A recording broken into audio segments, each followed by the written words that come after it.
भाग एक में हमने आपको साक्षात्कार के संदर्भ में कुछ बातें बताई थी फंडामेंटली। आज हम जो कुछ मूल मंत्र बता रहे थे, 3 हम बता चुके थे, 5 शेष थे, उन्हीं को हम कंटिन्यू करेंगे। तो नेक्स्ट बात ये है कि जब आप इंटरव्यू दे रहे हों तो पेशेंस लूज न करें। वस्तुतः यह धैर्य एवं संतुलन का वक्त है, तो धैर्य न खोएं। 10 में से 8 प्रश्न की नकारात्मकता पर भी शांत बने रहें। सकारात्मक ही सोचें, सकारात्मकता ही विपरीत हो।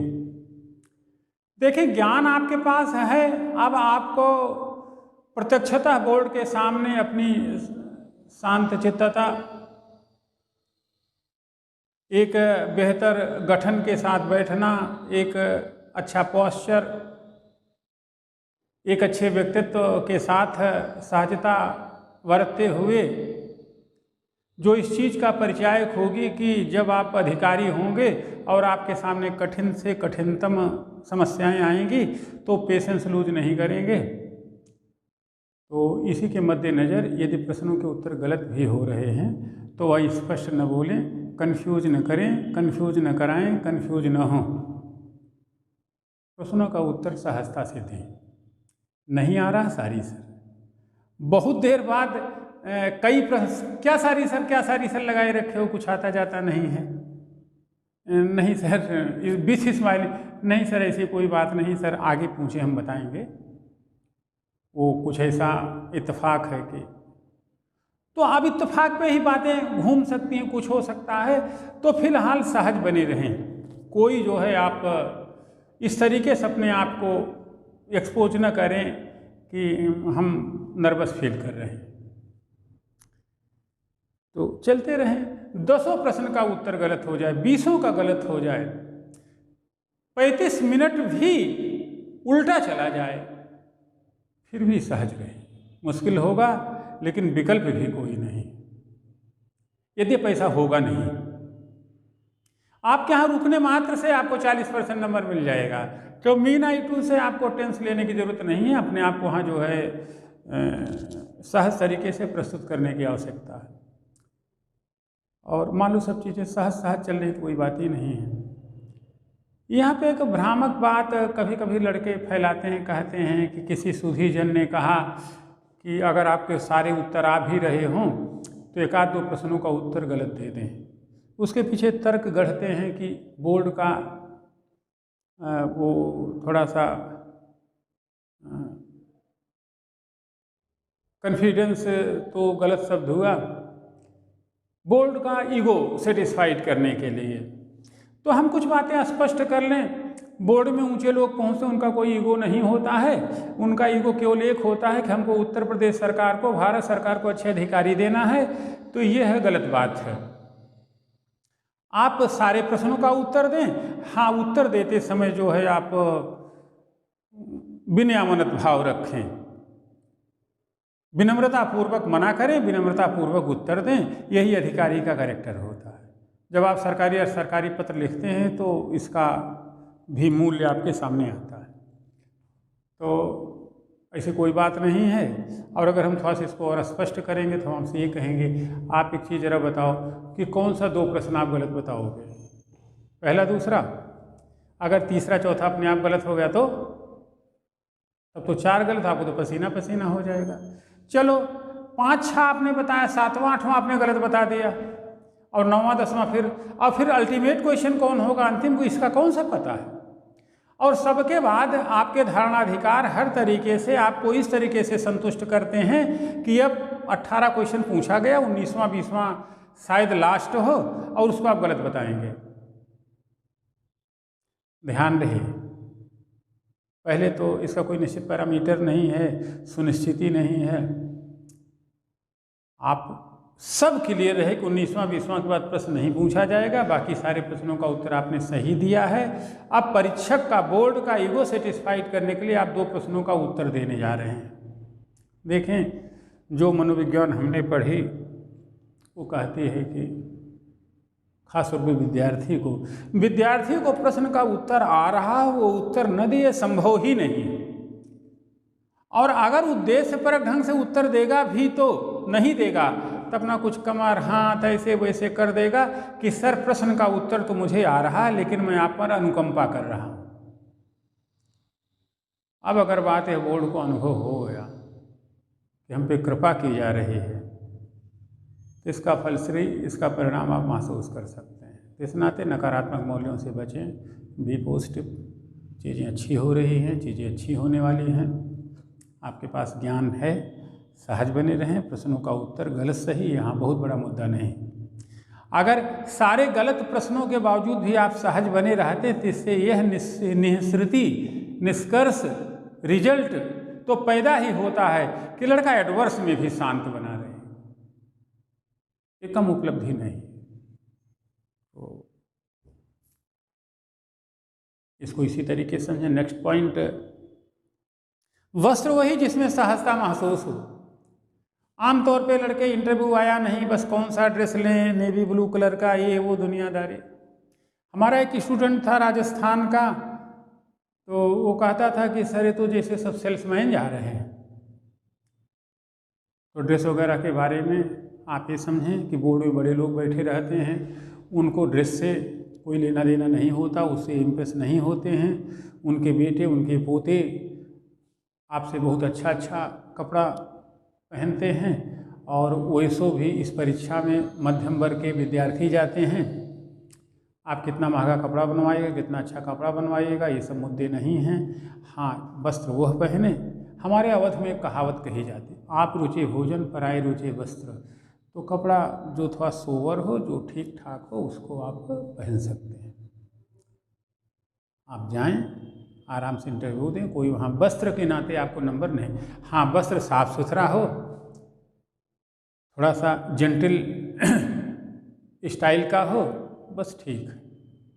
वो धारी वाला है, प्लेन है, ये सब बहुत मुद्दे वहाँ के लिए नहीं होते हैं कि लिनन का काटन ही हो, वैसा हो वैसा हो, वैसा कुछ न सोचें, वो समझते हैं। माँ बाप वैसो भी गरीबी में रह करके आप कितना पढ़ा रहे हैं, अब अंतिम समय में माँ बाप पे क्या लोड लादना है, क्या दबाव बनाना, इस नाते ये सब चीज़ें छोड़ें, ये उतने बड़े मुद्दे नहीं हैं। वस्त्र से आपकी पहचान नहीं होगी। वैसो भी एक चीज़ मुझे बड़ा अटपटा लगता है कि जब लड़का सिल के आ गया तो आपसी में विद्यार्थी सलाह, अरे ऐसे एक बार धुला लो नया लगेगा। अरे यार, जब धुला के ही पहनना है तो पुराना वाला ही कौन सा बुरा है, वही पुराना वाला पहन के जाओ। कपड़े सपड़े के चक्कर मत पड़ो, माँ बाप पे और लो, बस जेंटल तरीके से वहाँ जाके कुछ प्रश्नों का उत्तर दो, 80% नंबर मिलेगा, ज़्यादा भी मिल सकता, स्वस्थ रहो, हमारा आशीर्वाद तुम्हारे साथ। नेक्स्ट पॉइंट, असहज अतिरिक्त अति न करें।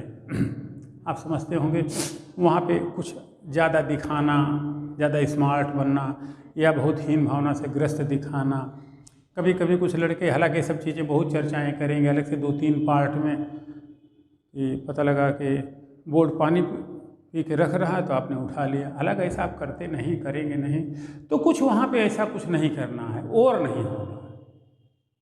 न ऐसा दिखा दें कि हम महात्मा हैं, साधु हैं, संत हैं, और ऐसा न दिखा दें कि बपुरा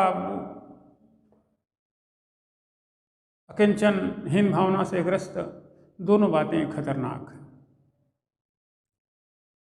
देवत्व की स्थिति के होते तो परीक्षा की तैयारी करने की जरूरत क्या थी, साधु वृत्ति के होते तो आने की कोई ज़रूरत ही नहीं है, और बहुत हीन भावना से ग्रस्त होंगे तो भी इस परीक्षा के इन नौकरियों की योग्य आप नहीं है। इन सब चीज़ों से अपने आप को बचाएं, यह व्यक्तित्व का ही खंड है, चीज़ें धीरे धीरे ठीक होगी। नेक्स्ट पॉइंट, मानवीय पुरुषार्थ पूरा हुआ, ईश्वर न्याय नहीं करता है, अन्याय नहीं करता है, यह ध्रुव सत्य है। जितना आपसे हो सकता तो आप कर चुके हैं, अब क्या डरना है, मस्त रहें। एक स्टेट की, एक राज्य की या भारत संघ की सबसे बड़ी परीक्षा का आप साक्षात्कार देने जा रहे हैं। आप राज्य के, देश के 1000-2000 लोगों में से हैं, अच्छा महसूस करें, और ये सब आपके पुरुषार्थों का प्रतिफल है, फिर क्या डरना है। नेक्स्ट पॉइंट, आने वाला कल सुनहरा कल आपका है, इसकी सुखद अनुभूति अंदर अंदर करते रहें, बल मिलेगा। इस प्रकार मूल मंत्र जो हैं उन्हें हम एक बार समराइज कर देते हैं और इसको आप सहजता से अपने संदर्भों में उपयोग करें।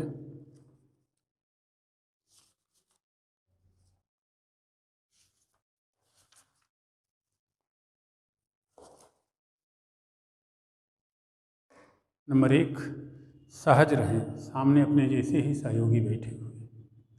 नंबर 2, विश्वासपूर्ण प्रवेश, विश्वासपूर्ण निकास। नेक्स्ट, न प्रभावित हो न प्रभावित करें। एंड 4th पॉइंट, धैर्य न खोएं, 10 प्रश्न में से 8 प्रश्न की नकारात्मकता पर भी सहज बने रहें।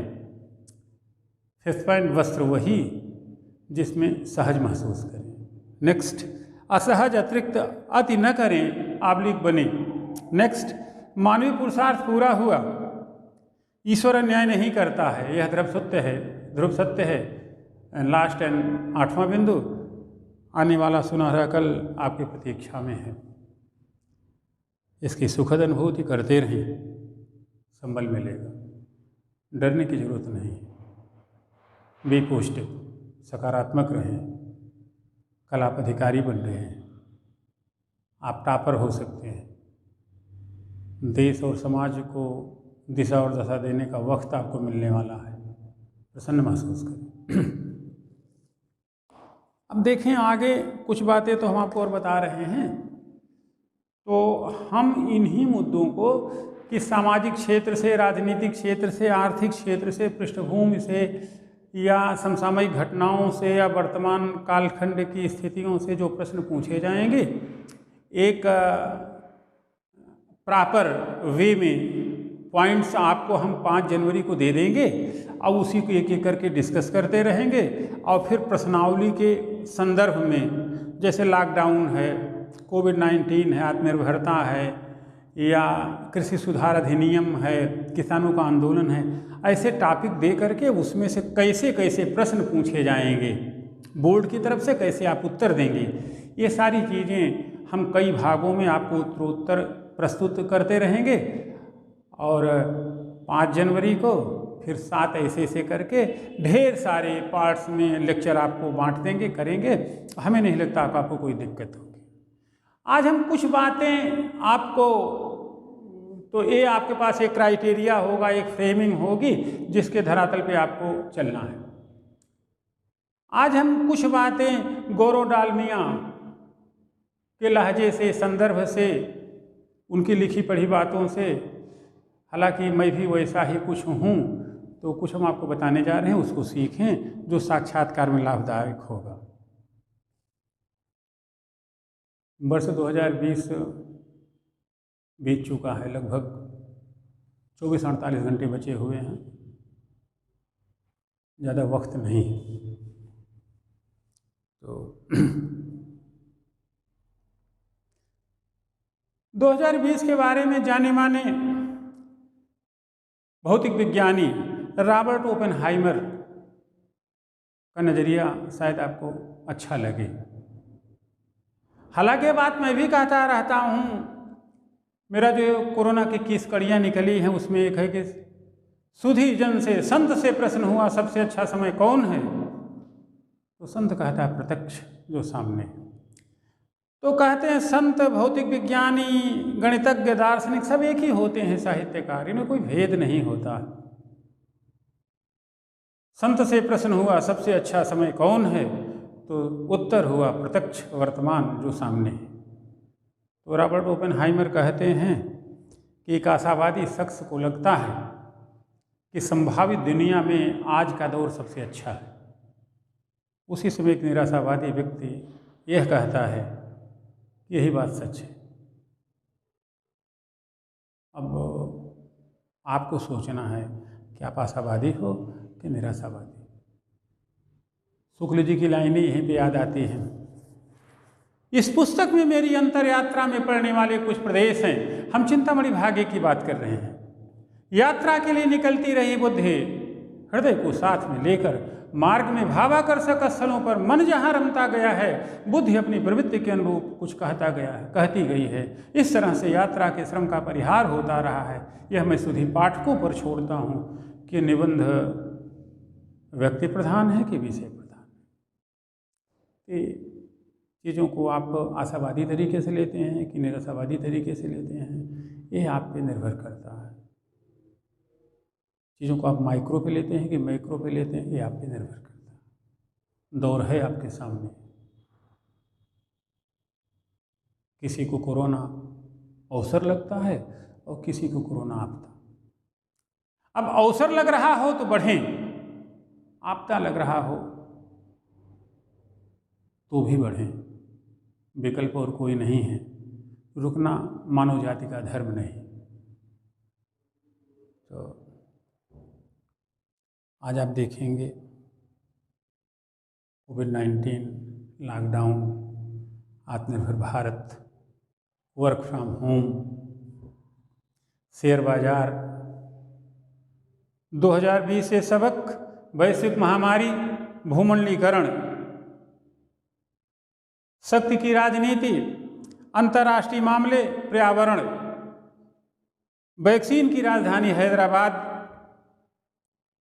कोविड का टीका, डिजिटल शॉपिंग, पृथ्वी दिवस, कृषि सुधार अधिनियम और किसानों का आंदोलन, अंतरिक्ष में वाणिज्य, OTT प्लेटफार्म जिसे मनोरंजन की नई खिड़की, ओवर द टॉप के रूप में जान रहे हैं, टिड्डी दल का हमला, भारतवंशियों का प्रभाव। हम कमला हैरिस जी की बात कर रहे हैं, सुंदर पिचाई की बात कर रहे हैं, संदीप कटरिया की बात कर रहे हैं और गौरव शर्मा, ऐसे तमाम अन्य बड़े लोगों की बात कर रहे हैं। यह बदलावों का साल रहा है। इस वर्ष जो बदलाव हुए हैं उसका हमारे जीवन पर गहरा प्रभाव पड़ने वाला है।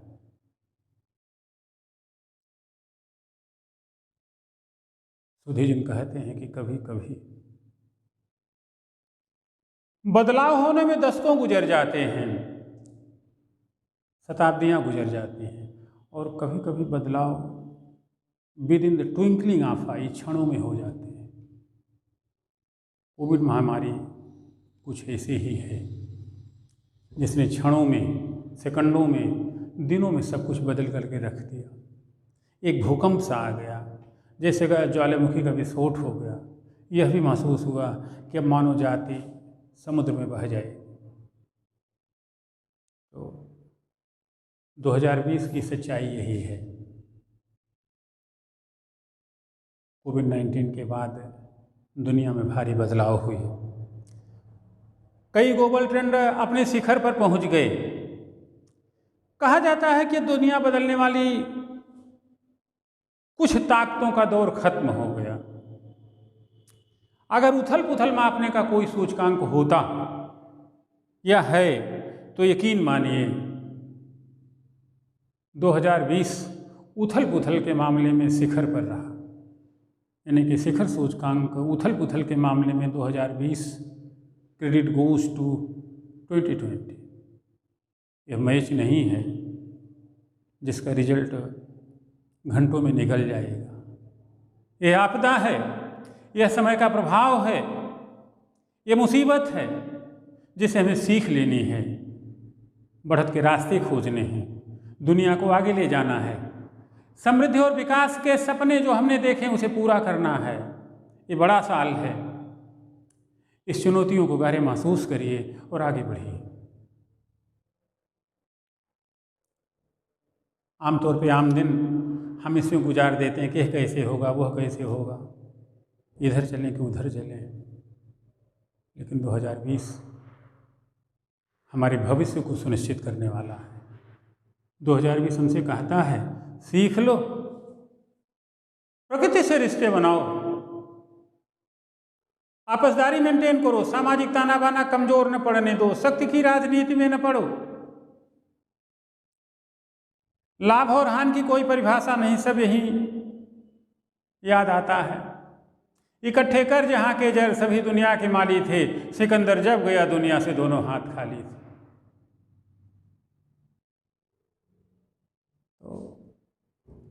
कुछ जाने वाला नहीं है। सहजता छोड़ जाइए पीढ़ी के लिए, आपसदारी छोड़ जाइए पीढ़ी के लिए, समृद्धि और विकास के लिए नया विजन छोड़ जाइए पीढ़ी के लिए। पीढ़ियां गर्व करें अपने पूर्वजों पर। ऐसा कुछ करके आपको जाना है, हम भी कुछ करने का प्रयत्न कर रहे हैं, तो हमें 2020 से यही सीख लेनी। ढेर सारी बातों की जिक्र यहाँ पे होनी है, चूँकि मैं गौरव डालमिया का संदर्भ दे रहा हूँ, रॉबर्ट ओपेनहाइमर का संदर्भ दे रहा हूँ, व्लादिमीर लेनिन का संदर्भ दे रहा हूँ, तो उन्हीं की बातों का करूँगा। इसमें अपनी बातें भी कुछ मिला दूँगा बाद में, तो वो चीज़ें सब मिल के एक हो जाएंगी। तो फिलहाल 5 बातें महसूस हो रही हैं। कोविड की दस्तक क्या कह रही है, क्या प्रभाव पड़ेगा इसका? चीन अपना शिखर छू चुका है। भारत को नए तरीके से सोचना चाहिए। अब उसे विश्व को दिशा और दशा देनी है, कीरो को सही सिद्ध करना है, क्योंकि बृहस्पति के पुजारी यहीं तो रहते हैं। ग्रीन मूवमेंट, हरित आंदोलन, प्रकृति से जो द्वंद्व मचा हुआ है, प्रकृति के अधिकतम दोहन का जो मसला छाया हुआ है, उसे निपटना है। हमें ऐसे राजनीतिक दलों का चुनाव करना है जो प्रकृति के लिए काम करें, जो पर्यावरण के लिए काम करें। पर्यावरण की परिशुद्धता ही मानव जाति को संकट से उबारेगी। पर्यावरण की परिशुद्धता ही हमें समृद्धि और विकास के पथ पर ले जाएगी, और दीर्घोपयोगी विकास तथा गीता के अध्याय 10 में निहित भाव और दर्शनों जो योगेश्वर के द्वारा कहे गए हैं पूरा होंगे। स्रोत सामस्वी जाह्नवी, नदियों में मैं गंगा हूँ, स्थावराणाम हिमालय, अचल वस्तुओं में मैं हिमालय हूँ, अश्वत्थ सर्वक्षाणाम, वृक्षों में मैं पीपल हूँ, झसाणाम च मकरास्मि, जलचरों में मैं मकर हूँ, मृगाणाम च मृगेंद्रो हूँ, पशुओं में मैं सिंह हूँ, मैं ये हूँ, मैं ये हूँ मैं। तो प्रकृति के महत्व को स्वीकारते हुए योगेश्वर ने जो बात कही है उसको आत्मसात करने के दिन आ गए हैं। कोविड-19 यह भी कह रहा है। 4th, अंतरिक्ष में निजी मूवमेंट, अंतरिक्ष में निजी कंपनियां। अब शायद हम अंतरिक्ष में सोएंगे, कुछ ऐसे विचार चल रहे हैं। यानी कि हमारे व्यापार की परिधि अब अंतरिक्ष की ओर चल पड़ी है। एंड लास्ट, 2 गतियों वाला विश्व। इस पर हम केवल इतनी बात कहेंगे, देशों के बीच समानता तो बढ़ी है, लेकिन देश के भीतर असमानता गहरी हो रही है। कोविड-19 या वर्तमान समय इस पर भी विचार करने के लिए कह रहा है।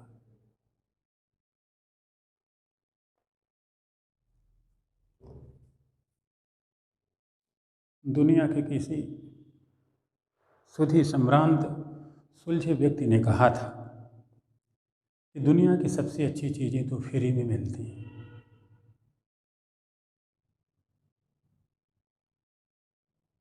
उसके बाद दूसरे नंबर पर आने वाली चीज़ें काफ़ी महंगी होती हैं। तो फ्री की एडवाइज, फ्री की शिक्षा, निःशुल्क भाव, विचार और दर्शन की अनदेखी न करें। इसी क्रम में मैं भी अपने विद्यार्थियों से कहता रहता हूँ